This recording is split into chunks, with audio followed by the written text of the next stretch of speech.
welcome to Stravaganza Part 10. Right now we're playing Jaws Unleashed, which came out in 2006, and this game is notorious for having bad reviews and being delayed a half dozen times. It is a very, very niche title. I'd only recommend it for true hardcore fans of shark movies in general and horror-themed games, and I picked it up on PS2, Xbox, and PC at a very good price for all three. And it definitely has its entertainment value despite the shortcomings. You're going to see some of this in action right now as I do a little bit of a showcase. I'm a fan of shark movies in general as well. Anything from the original Jaws to, of course, Deep Blue Sea with Samuel Jackson. Then more of the recent movies such as The Shallows, which has a female that is stuck several hundred yards off the shore with a shark playing cat and mouse with her and such.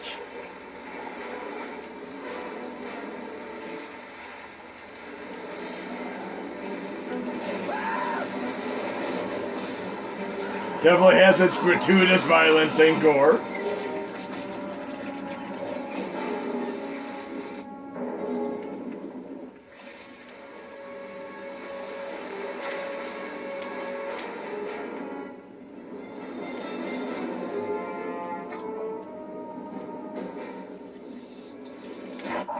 Okay.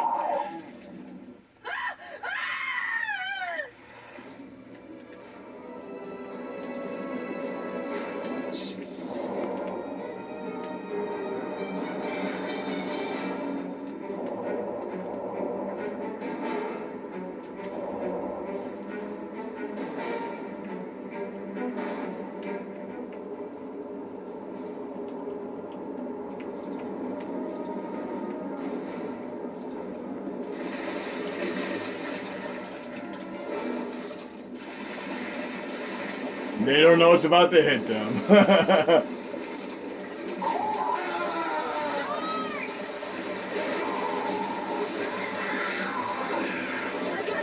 You see that? Actually bit the person, threw him in the air, and then re-bit him. It was kind of cool. There's actually a variety of moves like that in the game.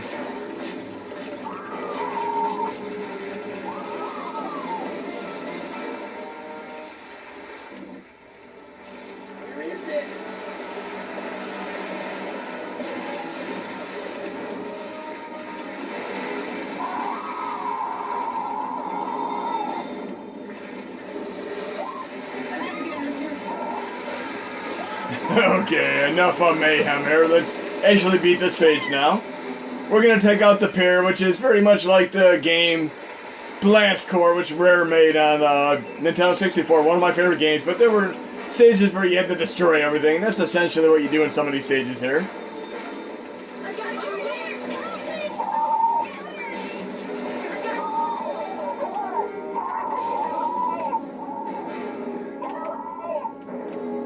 And yes, there is certainly no shortage of annoying, repetitive voice samples in this game. They use the same palette of them.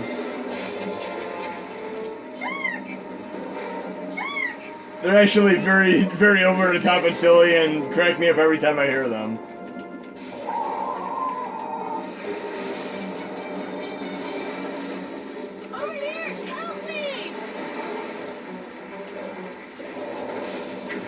Yes.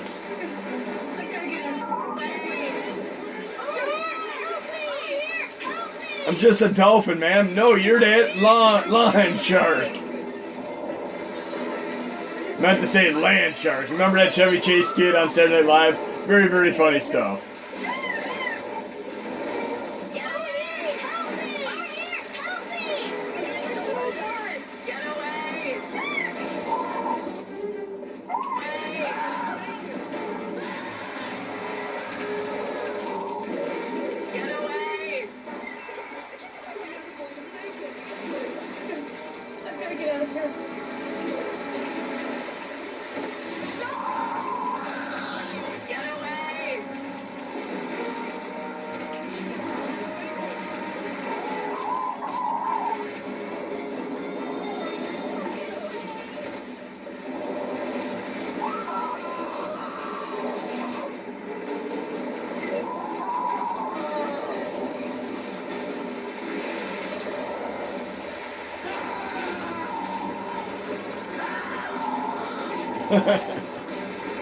Never gets old.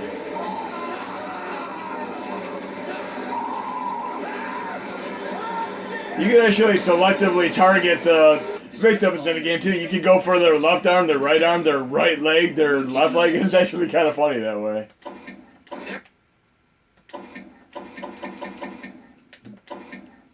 Okay. We're going to do the next stage real quick, and then we're going to move on to some more horror Stravaganza games, of course. I'm going to SeaWorld. Because the best idea ever is to have a great white shark in captivity. Yes, great idea. We've all seen this before. For the first time ever, Amity has its own great white shark on display for the tourists. This is going to draw crowds. It's going to cause mayhem once you let me loose. And I find this very funny because if you see my Marvel vs. Capcom 2 video where I had a few pauses, delays, and hesitations, and I said I could go take a little bath and break or have a sandwich or such, there's actually something very, very funny that I did when I was originally playing this game. There's a door that I have to get through, and I can't just get through it. I can't just use my Hulking figure, my form, and just bash it my way through it. I actually have to secure a scientist with my mouth, take him up to the key card holder, and open the door that way. Yes, I can't bash my way through. I gotta do a fetch quest. Just watch. My timing is off right now, so I'm gonna... Let's see if I can do this.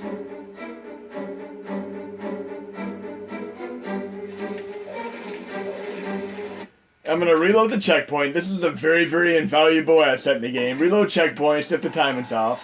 Because that scientist should be right there, right when you start the stage.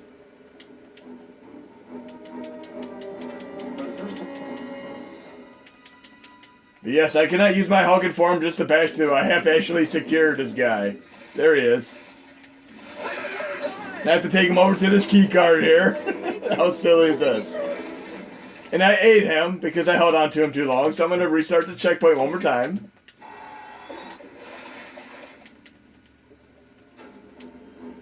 I can do this. Third time's the charm. For the first time.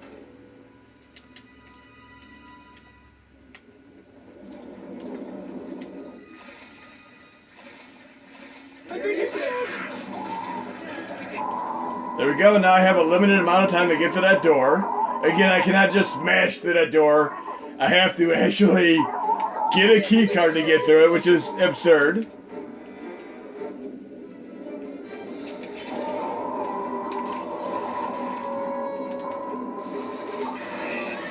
Okay, more mayhem and Amity.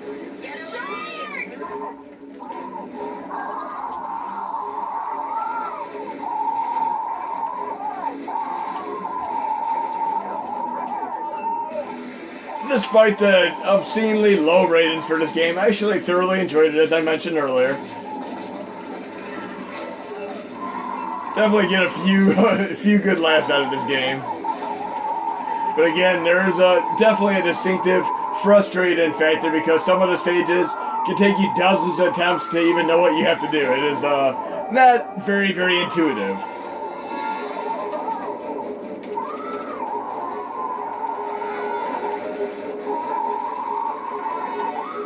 Gray shark, or should I say great white shark, needs food badly. Yes, I'm a big fan of Gauntlet as well.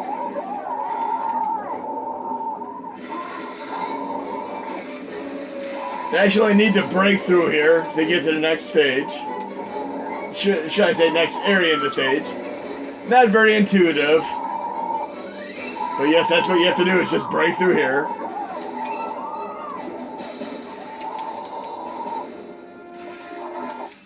There we go. Enjoy. The nice old school style cinematics there.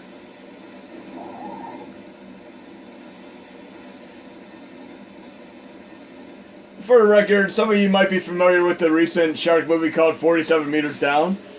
That was in theaters. It was actually direct-to-video before that. It was known as In the Deep. This movie stars Mandy Moore, but another company picked up the rights to it, decided they wanted to release it in theaters, and they put $30 million into marketing it. And then, of course, they recalled it from store shelves and such.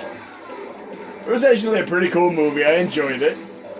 where people are able to pay money to go down into a shark tank and something goes awry and of course, okay, I died, so I gotta do this little checkpoint again.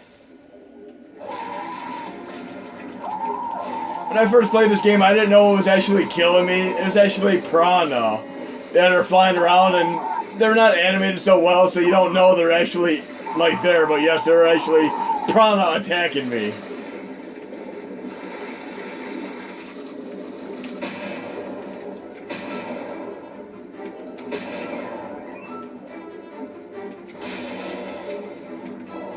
But I had to get a key card, but of course I could get through this part myself. How silly is that? The scientist key card, which is a barrier that was just as powerful as this. Now I'm near the boss battle, of course. But big fan of shark movies. Like I said, anything from Jaws up to Deep Blue Sea with Samuel Jackson.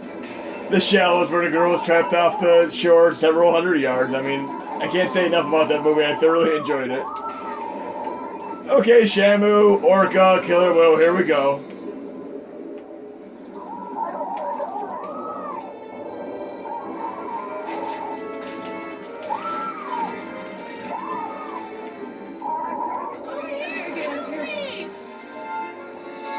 And I find it so ironic that this game is made by the same company that made Echo Defender of the Future on Dreamcast, which is also an incredibly cool game.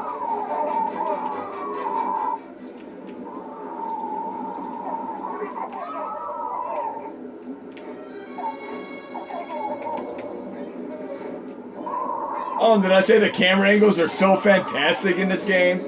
One thing I have to say about the game is that it is at least better than Superman 64. That's one very big positive.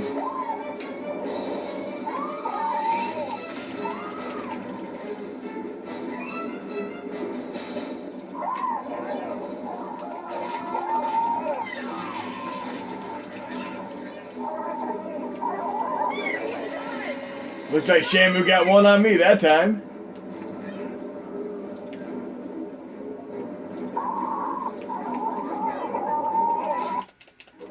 Okay, it looks like he's done for. Fatality! Okay, we're gonna move on to some other games now. There's no real threat to the safety of our vacationers or the citizens of Abbott. We're gonna move over to the Mini. I assure you that we are doing everything we deal with this issue. The mayor is absolutely correct. The threat is minimal, and we'll soon have the shark tracked and captured with the use of our Aurora 2 research vessel.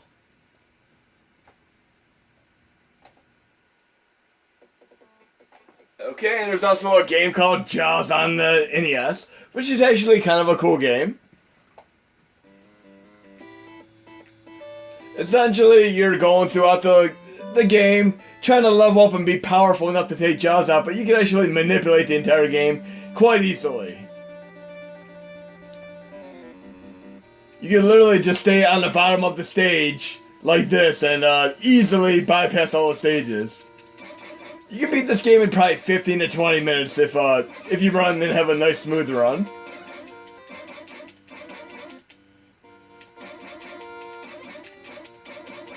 But you gain shells, which you could use at the docks and ports and such and level up your character.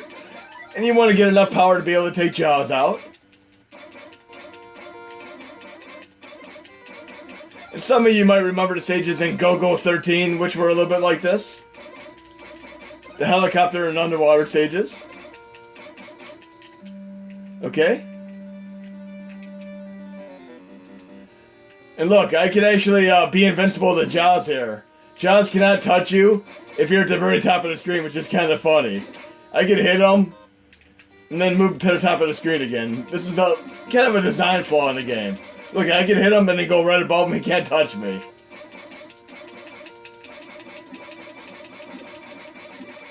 Great game for Turbo, by the way.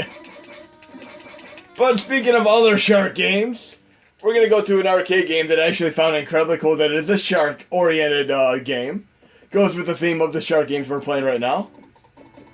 And I'm assuming many of you probably have never even heard of or seen this game. It's called Thunder Jaws. It actually is a really cool game. This is a combination of Sly Spy and Rolling Thunder.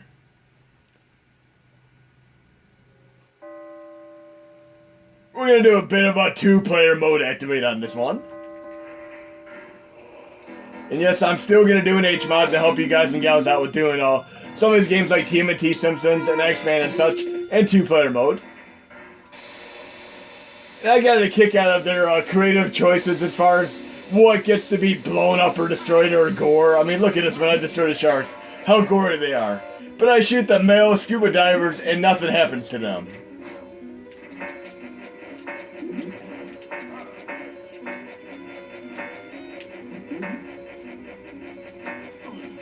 See, they just incinerated like they're dust. And I love this music here. It's very, very similar to games like Sega Genesis.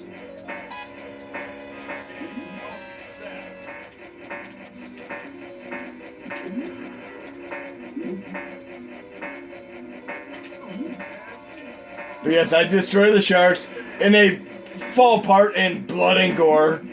But the humans, thus far, just incinerate like they're dust.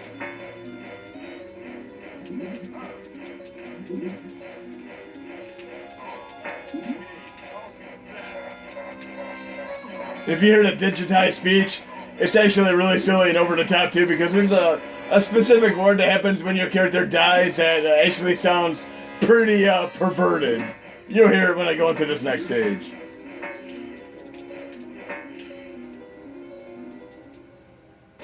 Because there's a game on Sega Saturn that when I used to work at a video game store, it's called A Stall. And every time somebody died in the game, it sounded like the F word was being said, and legitimately it sounds like that word. But look, I'm just killing these guys here and they're incinerated into dust, but watch what happens when I shoot the females. Blood and gore all over again. So the sharks and the females, blood and gore, but not the males. How weird is that?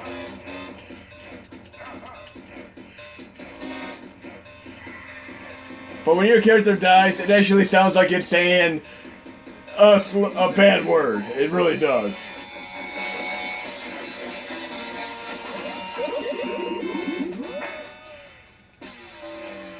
I'll die on purpose so you hear what I'm talking about.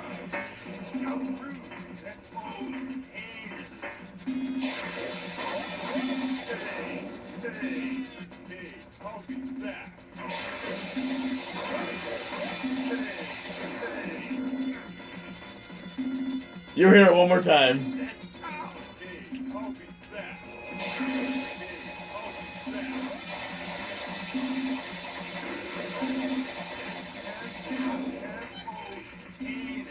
Right there. I'm not even going to say what it is, but you guys probably heard what he said. But I'm also going to load another great game. I'm going to load a Dreamcast game, one of my absolute favorites on Dreamcast.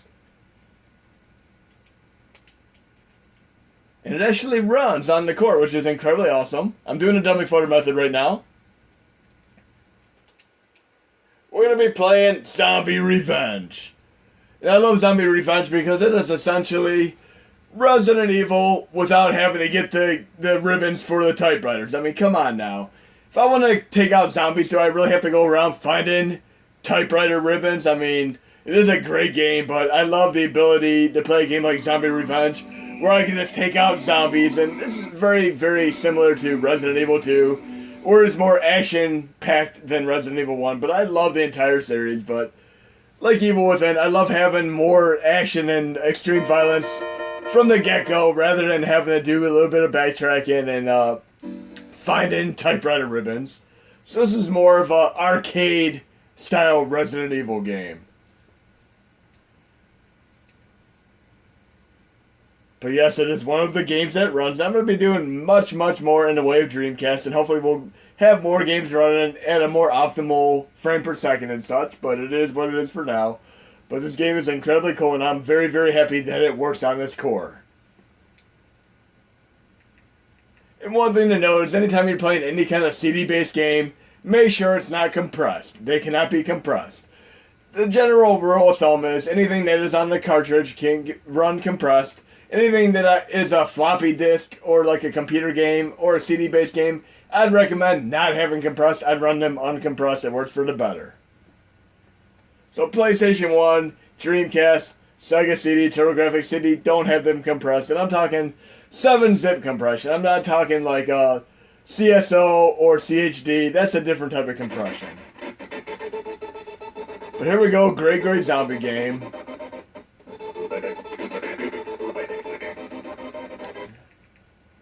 And we have time for a couple more games in this video, and I thank all of you for your continuous support in the Horse Stravaganza series. But I'm going to be doing more Dreamcast videos, and I'm going to be doing a comprehensive tutorial on RetroArch, USB host, and actually fixing C8 errors, as well as the newest Hashi CE 3.4.1. And I'll be doing some other surprise videos as well. But here we go, Zombie Revenge, complete with green blood activate. Yes, we have green blood. And I'm also a big fan of House of the Dead 2, which ironically never came out with a gun peripheral in the United States because of the Columbine High School massacre shooting. But the gun came out in other countries, and Sega went as far as to actually block the game from even being able to use a gun at all. Even if you imported a gun, it would actually still block it entirely.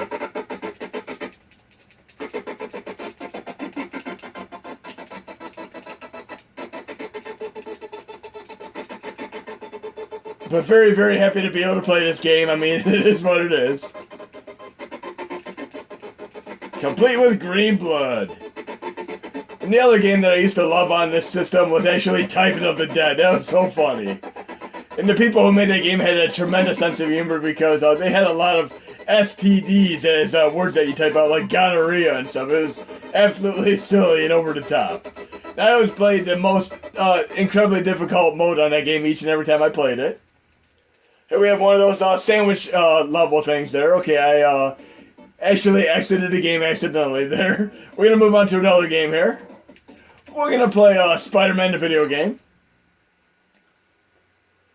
And I call this the horror theme game because Venom is the ultimate anti-hero. Anti-heroes like the Punisher, Blade, Venom, they don't always follow the rules. They actually kill criminals as well as stop them. And Venom was notorious for using his symbiotic, symbiotic presence to suffocate victims and such.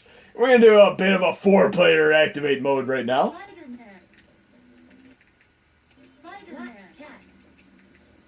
Submariner. 4-player mode activate.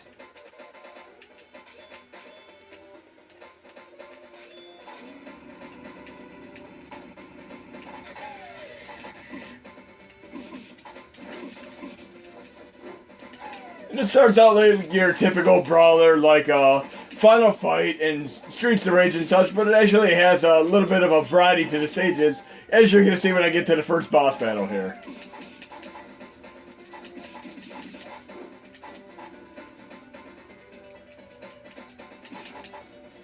This is actually a System 32 game, which only runs well on MAME 2003 Extreme, so keep that in mind. Other System 32 games are, of course, Golden Axe, Death Adder, and of course Jurassic Park, Alien 3 The Gun. There are games that all run exponentially better on MAME 2003 Extreme than any other core that you can possibly run them on. I would not recommend running them on MAME 2010, 2014, or Final Burn Alpha. I'd strictly run them on MAME 2003 Extreme. And you have a much better frame per second as I have right now. And this is actually one of the very first things that I exploited for the Mini NES on the MAME 2003 core 2 years ago. I mean, it was incredibly cool getting these running, as well as the IRIM games with sound encryption fixes, and of course Data East and a few other games. But yeah, System 32 was a big milestone for me with the MAME 2003 Extreme core. Very, very happy to be able to run these. And right after that would be the IRIM games. But yes, we have 4-player mode activate, and I'm definitely going to be doing an H-mod on these. And you know how in recent years they've been picking up properties of Marvel that haven't been as well known, such as Store and such. Not many people are familiar with No More there.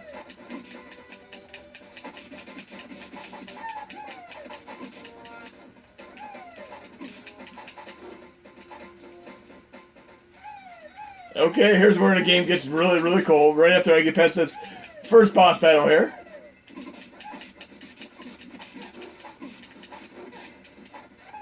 Now I thought this was incredibly cool when I saw this game in the arcade, and I saw what happens next. You're gonna see it. It's a really, really cool effect. It's kind of like the very, very first time you've ever played Pilot Wings and saw the Mode 7 scaling.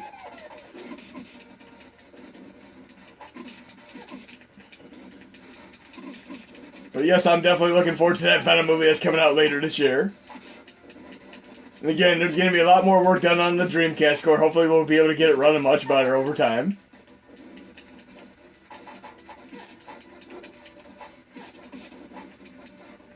But we got to take Venom out here so we can get to the next scene.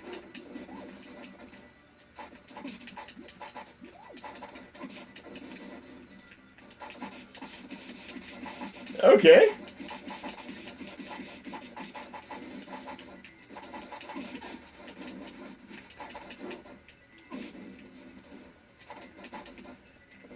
One thing I'd like to mention is, have you ever watched a movie and thought of it with a different title to give it more interest? Think of the movie It Follows. If you think of the movie as its true title, Ghost Herpes, it makes much more sense as a movie. Just like that recent Jake Gyllenhaal movie called Life, which is about an alien form that is encountered in outer space, and it progressively gets more and more intimidating. I call the movie Venom the origin story. I mean, both It Follows, like I said, is Ghost Herpes, and the movie called Life with Jake Gyllenhaal is essentially Venom the origin story. And that's what the way I see it. But I love the sense of scale in here. Really, really cool stuff here. Of course, I'm going to use the spam technique to be able to spawn the head. But yes, the very first time I saw this in the arcade, I thought it was incredibly cool how it switched to a side-scrolling stage with a beefed-up, much larger Venom. Because yes, he actually technically can't get that bigger. Venom can do a lot of crazy stuff. But we should have time for at least one or two more games within the context of this video here. We'll take Venom out real quick.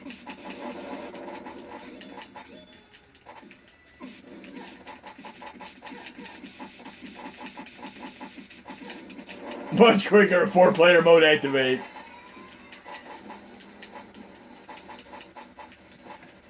And we're going to make the last game something really, really cool. We're going to move back to the PC for the final game.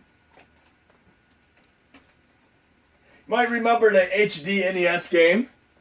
We're going to do another one of those right now for our last game in this video. I'm going to load Mess in.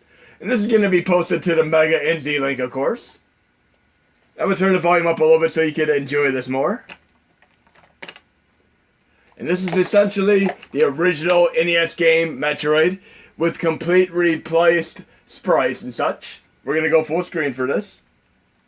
One thing I like to know is when you run this, you're going to have to go into Options, Video, and make sure you have the HD NES packs enabled, of course. I'm going to go full screen.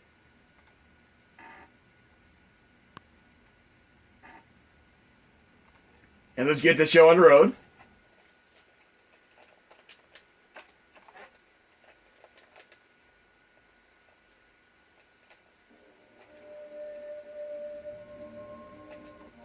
I'm actually blown away by this because they did an impeccable amount of work on this. The entire soundtrack is replaced with a CD soundtrack. I'm going to turn the volume up again a little bit.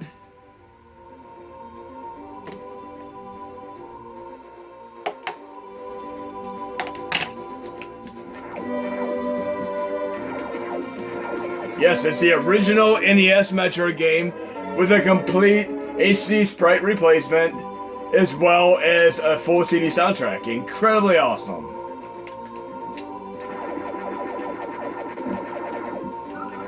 And I will post this in the Mega NZ link.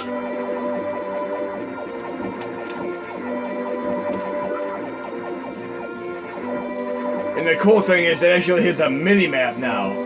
And you can actually save the game instead of having to use passwords. And how many of you have played the original Metroid again and again, beating it over and over again, and trying to do... There's a rumor where once you beat the game, you unlocked a nude Samus Aran. I beat the game probably a dozen times trying to unlock the nude Samus Aran, but I never did because it was just that, like a room or like in Mortal Kombat, where the tree could eat you up essentially.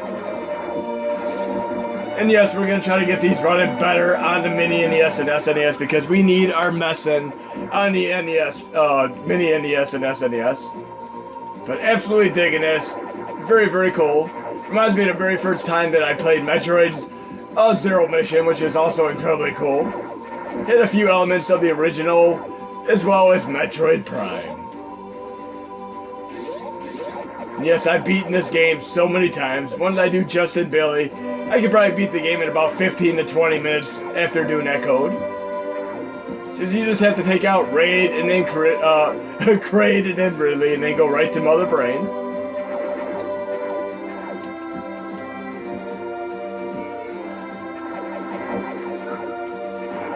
I'm going to do another video showcasing more of these HD messing games because these are just so incredibly cool.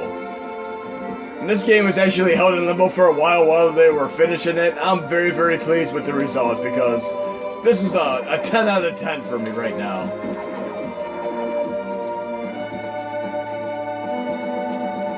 And again, thank you so much for watching Horse Stravaganza Part 10. There'll be more to come. So we start out with one of the redheaded stepchilds of video gamedom, Jaws Unleashed, which is really, really awful, but it's fun for what it's worth. And then we ended with one of the best games ever redone even better. I mean, this is incredibly awesome.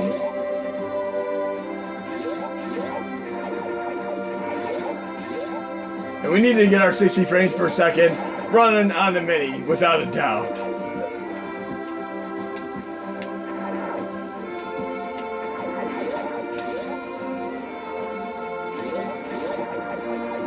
But again, hope you enjoyed the video, and I'll have this game, not the full game, but of course the sprites that you need, as well as the music soundtrack, and you can enjoy this on your PC for now, because it is just so incredibly cool. I could definitely see myself digging a few hours into this and beating it. And you know, when I had the original Nintendo system, I got that Black Player's Guide, and that is exactly